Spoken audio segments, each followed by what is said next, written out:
Hello friends, कैसे हैं आप सभी लोग। आई होप आप सभी लोग बहुत बढ़िया होंगे। मैं के आर सैनी एजुकेशन आप सभी का स्वागत करता हूं। दोस्तों, यूपीएस यूनिफाइड पेंशन स्कीम को लेकर बहुत बड़ी अपडेट निकल के आ रही है। जी दोस्तों, यूपीएस की विस्तृत गाइडलाइन जो गजट है वो 24 जनवरी को जारी कर दिया गया था, लेकिन फिर से न्यू यूपीएस विस्तृत गजट यहाँ पे जारी किया गया है। तो इस न्यू यूपीएस गजट के अंदर क्या कुछ बदलाव है, यहाँ पे दोस्तों आपके मन में जो डाउट थे यूपीएस को लेकर उसको यहाँ पे क्लियर करने की कोशिश किया और सरकार के द्वारा फिर से यहाँ पे न्यू जो है यूपीएस विस्तृत गजट यहाँ पे जारी किया गया। तो आपके मन में जो भी डाउट है उन सभी सवालों के आपके जवाब इसमें मिलने वाले हैं। यूनिफाइड पेंशन स्कीम लागू हो चुकी है दोस्तों, और यूपीएस को जो है चुनना जरूरी है क्या। अगर कोई भाई एनपीएस में रहना चाहता हो, क्या एनपीएस में रह सकता है या फिर उसको यूपीएस चुनना मस्ट रहेगा। यूपीएस एनपीएस में दोनों में से कौन सी बेस्ट रहेगी, आपके ऊपर पूरी तरीके से डिपेंड करने वाला है। तो आप सोच समझ के यहाँ पे चुनना है। एक ही बार आपको मौका मिलेगा। अगर आपने एनपीएस से यूपीएस में एक बार चले गए तो फिर आपको दोबारा से चेंज करने का मौका नहीं मिलेगा। तो आपको अच्छे से राय सलाह मशवरा करके ही आपको यहाँ पे चेंज करने का निर्णय करना चाहिए। और अगर आप चेंज नहीं करते हो एनपीएस के अंदर, तो आप एनपीएस के अंदर बने रहोगे। तो एक साथ कितनी राशि आपको मिलने वाली है। ऑन रिटायरमेंट आपका जो पैसा कट रहा है 10% यहाँ पे लगातार कट रहा है बेसिक डीए का, और सरकार भी यहाँ पे जो है 14% एनपीएस में देती है और वहां पे 18.5% आपको देने वाली है। तो उस पैसे का लास्ट में होने क्या वाला है, आपको कितना पैसा मिलेगा, क्या सरकार सबको सारा का सारा अपने पास रख लेगी या फिर ऑन रिटायरमेंट आपको यहाँ पे मिलने वाला है। तो इन सभी सवालों के जवाब यहाँ पे सरकार ने इस न्यू विस्तृत गजट जो जारी किया है इसके अंदर दे दिया है। तो इसको अपन डिटेल से बात करेंगे। देखिए, सबसे पहले अपन जो विस्तृत गजट है कल 19 मार्च की डेट में यहाँ पे जारी किया गया। तो इसमें क्या कुछ लिखा हुआ देख लेते हैं।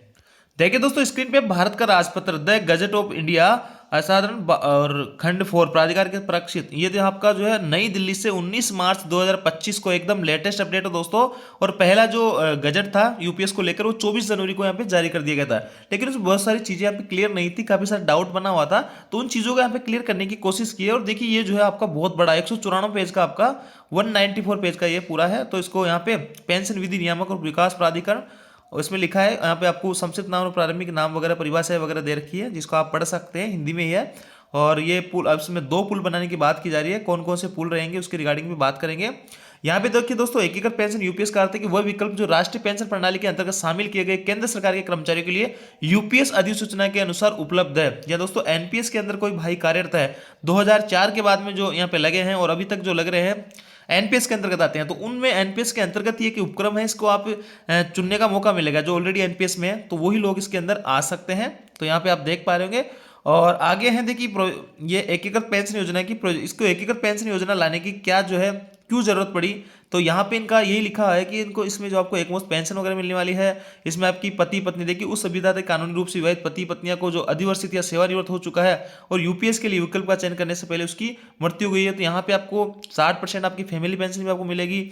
और भी तमाम तरीके की चीजें लिखी है। अप्रैल 2025 से 3 महीने के भीतर या केंद्र सरकार द्वारा यदि किसी विस्तार समय का अनुमति दी जाती है तो उसके भीतर उपनियम 1 के खंड, और मतलब इसमें सीधा सीधा अगर मैं बात करूं आपको सीधे शब्दों में, तो ये जो गजट है यहाँ पे अभी जारी किया गया है, इसमें कोई भी चेंजेस नहीं किया गया है। जो बदलाव है यूपीएस में पहले जो चीजें थी वही यहाँ पे किए, बस विस्तृत उसको दोबारा से आपको समझाया गया है कि हम ये चीजें क्यों लाने जा रहे हैं, हमारा ये चीज लाने का क्या औचित्य है, वही चीजें हैं। बाकी उसमें परिवर्तन किसी भी टाइप का मेरे को देखने को नहीं मिला है। आगे अगर अपन बात करेंगे यहाँ पे पंजीकृत यूपीएस के तहत विकल्प का चयन और नामांकन, इसके अंदर आपको जो है विनिमय के 3 के तहत आने वाला कोई भी व्यक्ति विकल्प, यानी कोई भी व्यक्ति जो एनपीएस के अंदर ऑलरेडी है उनको मौका मिलेगा। और देखिए, स्टेट के अंदर भी ये चीज लागू होने वाली है, लेकिन ये जो है स्टेट पे डिपेंड करता है कि कोई स्टेट इसको लागू करे या नहीं करे। लेकिन ये जो है सरकार, अगर केंद्र सरकार लागू कर रही है तो काफी सारे स्टेट में जहाँ पे बीजेपी की गवर्नमेंट है वो आपको देखने को यूपीएस मिल सकता है। और यहाँ पे वही सारी कुछ चीजें लिखी हुई है। बहुत इसकी जो लैंग्वेज है थोड़ी डिफिकल्ट बना दी गई है, बाकी मोटी मोटी चीजें वही लिखी हुई है इसमें कि आपको क्या कुछ रहने वाला है। अंशदान इसमें देखिए 2 जो है कॉर्प्स आपके बनाए जाएंगे। एक तो व्यक्तिगत पर्सनल कॉर्प्स रहेगा जिसके अंदर 10% पैसा आपका कटेगा, 10% सरकार का रहेगा। अभी एनपीएस के अंदर क्या होता है दोस्तों, 10% आपका कटता है और 14% सरकार, यहाँ पे 24% आपका एनपीएस के अकाउंट में हर महीने जो है ऐड होता रहता है। और इसमें आपका यूपीएस में ऐसा रहेगा, 2 जो है आपका इसमें कोर्स बनाए जाएंगे। एक तो पर्सनल कोर्स रहेगा जिसके 10% आपका कटेगा, 10% सरकार यहाँ पे ऐड करेगी, तो 20% तो आपका इसमें जाता रहेगा। और इस जो पर्सनल कोर्स आपका है इसको आप अपने मन से कहीं भी निवेश कर सकते हैं। आप चाहे कि मैं इस यहाँ पे निवेश करना चाहता हूँ, इस मार्केट में, इस शेयर में, यहाँ पे इस कंपनी में शेयर करना चाहता हूँ, निवेश करना चाहता हूँ तो आप इस कोर्स को जो है यहाँ पे निवेश कर सकते हैं, आप इसके लिए स्वतंत्र रहते हैं। और अगर आप इसको नहीं चुनते हो तो ये बाय डिफॉल्ट जो है सरकार अपने हिसाब से जिस हिसाब से चुनती है उस हिसाब से आपको ये व्यक्तिगत कोर्स डाल सकते हैं। कहने का मतलब इसको आपको निवेश करने का इसमें अधिकार रहेगा, 20% राशि आपके यहाँ पे जमा होती रहेगी। दूसरा जो है आपका जो है पूल कोर्स रहेगा, इसके अंदर ओनली सरकार का योगदान रहेगा 8.5%, इसको पूल कोर्स रहेगा, इसमें आपका कोई भी योगदान नहीं रहेगा।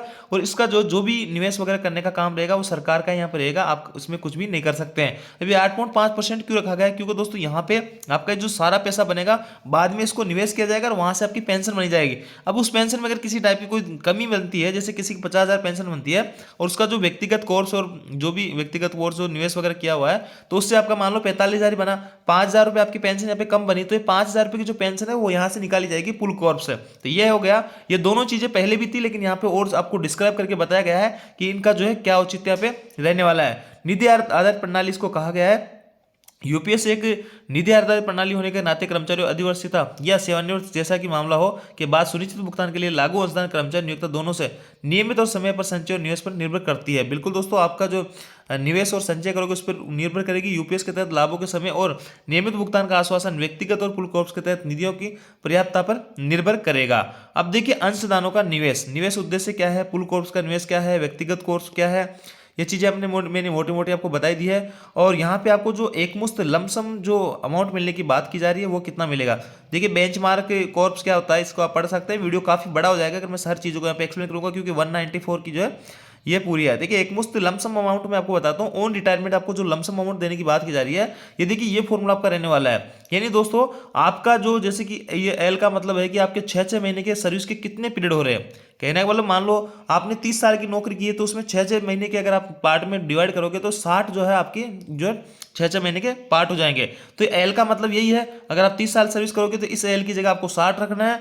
इसके अलावा आपका जो रिटायरमेंट है तब बेसिक और डीए आपका क्या रहेगा, यानी उस महीने की तनख्वाह क्या रहेगी सबसे लास्ट वाले महीने की। तो मान लो किसी भाई का जो है अभी 50,000 बेसिक है और उसको जो है 25,000 मान लो डीए मिलता है, तो 75,000 उसका बेसिक और डीए मिला के हो गया। इस 75,000 को जो ई यहाँ पे कहा गया है तो इस 75,000 को अपन यहाँ रखेंगे और इसको इससे 10 से डिवाइड करेंगे तो ये अमाउंट आपको जो है एक मुश्त मिलने वाली है। इसी को लमसम अमाउंट बोला जा रहा है। देखिए यहाँ पे किसी यूपीएस अभिदाता को सेवानिवृत्ति, अधिवर्षिता, स्वैच्छिक सेवानिवृत्ति या मौलिक नियम जो अब इसमें देखिए कोई 10 साल में रिटायर होता है तो 10 साल के हिसाब से यहाँ पे 20 एल हो जाएंगे, एल का मान 20 हो जाएगा, अगर 30 साल की सर्विस 60 हो जाएगा, 25 साल की तो 50 हो जाएगा।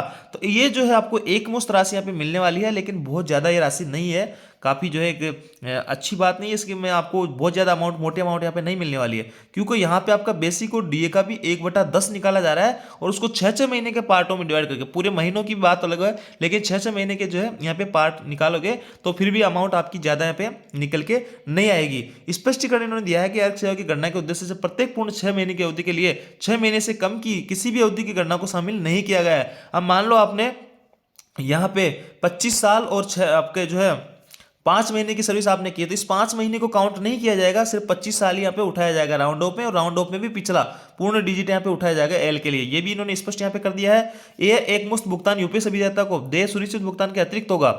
ये एक मुश्त लमसम भुगतान यूपीएस अभिदाता को दे सुनिश्चित भुगतान के अतिरिक्त, ये भी बड़ी बात है दोस्तों। ये जो लमसम अमाउंट आपको दिया जा रहा है ये आपको जो सुनिश्चित एश्योर्ड भुगतान पे आउट मिलेगा उसके अलावा रहेगा, मतलब आपको यहाँ पे एश्योर्ड पे आउट भी दिया जाएगा। ये भी एक अच्छी बात है, बहुत सारी चीजें इसमें क्लियर हुई है।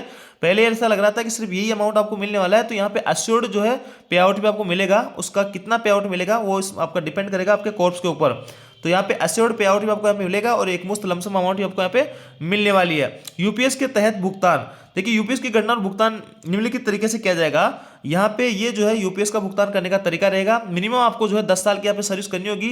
10 साल से पहले 10 साल के बाद अगर कोई वीआरएस लेता है तो उसको न्यूनतम पेंशन यहाँ पे 10,000 मिलेगी, और पूरी पेंशन अगर कोई लेना चाहता है तो 25 साल की उसको सर्विस यहाँ पे करनी होगी। लेकिन दोस्तों अगर 25 साल में अगर आप रिटायरमेंट लेते हो और आपकी सर्विस मान लो 30 साल की थी, 5 साल पहले आप रिटायरमेंट लेते हो, तो आपके रिटायरमेंट के जो भी बेनिफिट्स है, जो भी पेंशन वगैरह वो आपको 60 साल की यानी 30 साल बाद ही आपको मिलेंगे। तो वो 25 साल आपने वीआरएस लिया और उसके 5 साल की सर्विस आपकी और बची है, इन 5 सालों में आपको कुछ भी नहीं मिलेगा, और जब आपकी एक्चुअल में जो रिटायरमेंट की डेट रहेगी उस दिन आपको सारे के सारे लाभ मिलना स्टार्ट होंगे। ये भी यूपीएस की गाइडलाइन के अंदर लिखा गया है। तो ये सारी चीजें इसमें अच्छे से लिखा गया है। न्यूनतम गारंटेड भुगतान आपका 10,000 रुपये किया गया है। अब देखिए दोस्तों, 10 साल से ज्यादा अगर किसी की सर्विस है ना, और रिटायर्ड हो जाता है, तो कम से कम 10 साल की सर्विस के 10,000 रुपये मिल जाएंगे। लेकिन दोस्तों 10,000 से अगर किसी की कम है तो फिर उसको यहाँ पे 10,000 रुपये भी पूरे नहीं मिलेंगे। और 10,000 से लेकर, यानी 10 साल से लेकर और 25 साल तक की जो नौकरी है उसके बीच में, जो मान लो कोई 20 साल में वीआरएस ले रहा है, कोई 15 साल में वीआरएस ले रहा है, कोई 22 साल में वीआरएस ले रहा है, तो उनको अनुपातिक रूप से यहाँ पे पेंशन मिला करेगी। 25 साल में जो रिटायरमेंट लेगा उसको तो बेसिक और डीए का जो है लास्ट का जो 12 महीने का एवरेज पेमेंट बनेगा उसका पेंशन दिया जाएगा, हाफ पे सैलरी उसकी दी जाएगी उसको। तो और उसमें डीए वगैरह का भी इंक्लूड, डीए डीआर का भी इंक्लूडेशन रहेगा। तो देखिए यहाँ पे अनुपातिक भुगतान, ये आपका अनुपातिक हो गया कि 10 साल से जिसकी सर्विस ज़्यादा है और 25 साल से कम है उनको अनुपातिक रूप से यहाँ पे भुगतान किया जाएगा। और ये सारी कुछ चीज़ें इसमें लिखी गई है। बेंचमार्क कॉर्प्स क्या है, आईसी व्यक्तिगत कॉर्प्स है, स्वीकृत भुगतान क्या कुछ है, सुनिश्चित भुगतान को निम्नलिखित में किसी एक या दोनों मामलों में अनुपातिक रूप से घटाया जाएगा। देखिए इन पे ऑलरेडी मैं काफ़ी सारी वीडियो बना चुका हूँ। मोटा मोटा चीज़ें मेरा बनाने का ये उद्देश्य है कि इसके अंदर जो है आपका कोई भी चेंजेस नहीं है, बस आपको इसमें अच्छे से विस्तृत करके समझाया गया है कि कौन कौन सी चीज़ें हम आपको यहाँ पे देने वाले हैं। फैमिली पेंशन की भी बात की जा रही है, 60% जो है आपको फैमिली पेंशन यहाँ पे रहने वाली है, इन केस अगर आपकी डेथ हो जाती है तो। और यहाँ पे देखिए लिखा है कि निधन दिवंगत कर्मचारी प्राप्त होने वाला लाभ, दिवंगत कर्मचारियों को क्या लाभ प्राप्त होंगे, और आगे और भी तमाम तरीके की चीज़ें, आंशिक निकासी आप किस तरीके से कर सकते हो, कितना कर सकते हो, वो भी इसमें आपको अच्छे से समझा गया है। लाभों का भुगतान आपको किस तरह के होने वाले हैं, यूपीएस के तहत भुगतान किस हिसाब से होंगे, यूपीएस भुगतान आदेश क्या है, ये सारी कुछ चीज़ें इसमें लिखी गई है। बाकी मोटी मोटी चीज़ें यही है कि किसी भी टाइप का इसमें चेंजेस नहीं किया गया है, बस इसमें आपको अच्छे से विस्तृत एक्सप्लेन करके बताया गया है, हर चीज़ को अच्छे से डिस्क्राइब करके बताया गया है। तो दोस्तों यहाँ पे देखिए एनपीएस के अंदर आपको पेंशन भले ही कम मिलेगी, लेकिन एक मुश्त अमाउंट जो मिलेगी आपको वो मोटी अमाउंट यहाँ पे मिलने वाली है। और देखिए रिटायरमेंट के बाद में कोई जीने की इतनी प्रोबेबिलिटी बहुत ज़्यादा नहीं है कि आपको 20 साल जिए, 25 साल जिए, तो इस हिसाब से आपको बहुत सारी चीज़ें देख के यहाँ पे चुनना चाहिए। यूपीएस और एनपीएस 1 अप्रैल 2025 से आपकी लागू होने वाली है, सभी को ये ऑप्शन चुनना पड़ेगा, ये मस्ट रहेगा। अगर आप यूपीएस नहीं चुन रहे हो या एनपीएस नहीं चुन रहे हो तो आपसे वो भी सहमति ली जाएगी कि हम यूपीएस नहीं चुनना चाह रहे, हम एनपीएस में रहना चाहते हैं। या अगर कोई यूपीएस सुन रहा है तो उसकी जो भी प्रोसीजर होगी वो आपको फॉलो यहाँ पे करनी होगी। तो ये थी दोस्तों ये जो नया गजट जारी हुआ है, इसमें अच्छे से एक्सप्लेन किया गया। बाकी फिर भी अगर मेरे को कुछ चीज़ इसमें लगेगी जो इसमें आपको मेरे को वीडियो बना के बताना चाहिए, और आपके मन में किसी भी टाइप का अगर कोई डाउट हो तो आप कमेंट करके पूछ सकते हैं, मैं दोबारा से आपको वीडियो बना के इसमें रिप्लाई कर दूंगा। तो ये गजट में जो है आप हमारे टेलीग्राम ग्रुप में भेज दूंगा, वहाँ से जाकर आप इसको कलेक्ट कर सकते हैं और आप भी खुद अच्छे से एनालिसिस कर सकते हैं। बहुत सारी चीज़ें हैं इसमें, आपको बड़े ध्यान से पढ़ के आप इसमें बहुत सारी चीज़ें अपनी क्लियर कर सकते हैं। हमारे टेलीग्राम ग्रुप का लिंक जो है डिस्क्रिप्शन दिया, उसको जाकर ज्वाइन कर सकते हैं। चैनल पर नए तो चैनल को सब्सक्राइब जरूर कर ले। Thank you.